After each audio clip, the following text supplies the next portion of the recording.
ഞായറാഴ്ച പപ്പയുടെ ബർത്ത്ഡേ ആയിരുന്നു കേട്ടോ. ഒരു കേക്ക് വാങ്ങാനായിട്ട് ബേക്കറി കയറിയതാണ്. ഈ ചില്ലും കൂട്ടിയിരിക്കണ ഓരോ ഐറ്റംസും വാങ്ങാൻ നല്ല കൊതിയൊക്കെ ഉണ്ടായിരുന്നു. പിന്നെ നമ്മുടെ ഫണ്ട് ഷോർട്ടേജ് ഉള്ളാലും കേക്ക് മാത്രം വാങ്ങിച്ച് നേരെ വീട്ടിലേക്ക് പോകുന്നു കേട്ടോ. വീട്ടില് അമ്മച്ചിയും പപ്പയും ഒഴികെ ബാക്കി എല്ലാവരും കേക്ക് കൊതിയന്മാരായതുകൊണ്ട് കേക്കിന് ചുറ്റി ഇങ്ങനെ വട്ടം പാറ് നടക്കായിരുന്നു. പപ്പയുടെ കയ്യിൽ നിന്ന് കത്തിയൊക്കെ വാങ്ങിച്ചെടുത്തിട്ടുണ്ട്. ഇനി ആ കേക്ക് വീടും കിട്ടിയ അവളങ്ങോട്ട് മുറിച്ചങ്ങോട്ട് എടുത്തേനെ. ജോവിന് പാലക്കാട് തിരിച്ചു പോകാനുള്ളത് കൊണ്ട് ഉച്ചയ്ക്കായിട്ടോ നമ്മൾ കേക്കൊക്കെ മുറിച്ചത്.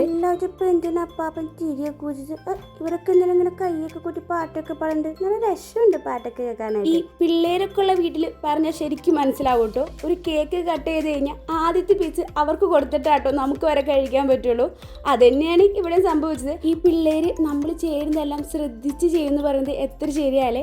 ഞങ്ങളെല്ലാവരും പപ്പയ്ക്ക് വെച്ച് കൊടുക്കണം കഴിഞ്ഞപ്പോൾ അവളും വെച്ച് കൊടുത്തിട്ടോ പപ്പയ്ക്ക് ഒരു കുഞ്ഞു കഷ്ണം കേക്ക്. പിള്ളേര് ഈ പ്രായത്തിലെ ഇതേപോലെ എല്ലാവർക്കും ഇങ്ങനെ വീതം വെച്ച് കൊടുക്കണം കാണാൻ ഒരു പ്രത്യേക സന്തോഷം കേട്ടോ.